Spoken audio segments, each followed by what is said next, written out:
Let me start with a few impertinently personal questions. How did you find the last two homes you lived in? What were main influencing factors in your current career path? And what has been the most difficult decision for you this year? And what helped you make it? I bet that at least in one of these questions, persons that are important to you played a major role.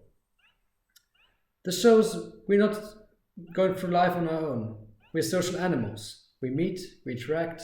Sometimes we need to help each other out. The social support is much more important than you may intuitively think. Public health research shows a strong positive impact on mental and physical health. Beyond that, social support is essential for the life course perspectives of young people. Receiving emotional support, such as motivational words, can help us overcome self-doubt. Getting some financial aid can push us to take the first essential step to pursue our life goals. Knowing about the importance of social support, efforts have been made to identify at-risk groups such as sexual or ethnic minority group members or people struggling with mental health issues. To better understand the role of the people providing support, so-called personal network analysis looked at the composition of networks, that is, what kind of significant others exist in the social system of a person, and how the structure has an impact, that is, how these people are connected to each other, showing, for example, that a denser network where more people interact with each other can facilitate larger services, such as helping somebody to move to a new place for a job or further education.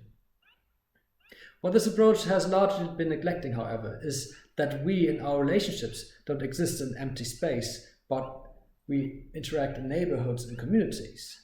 This may not be very important for giving a hug or saying a few nice words, but some other kinds of support, like providing financial or informational resources, may well depend on where a person lives and how they can, and if they can, provide this kind of support.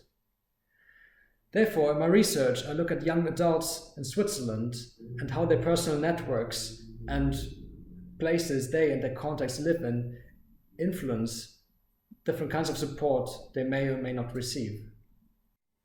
Now, we can't influence which family or environment a person is born into. Neither can we force anyone to provide support.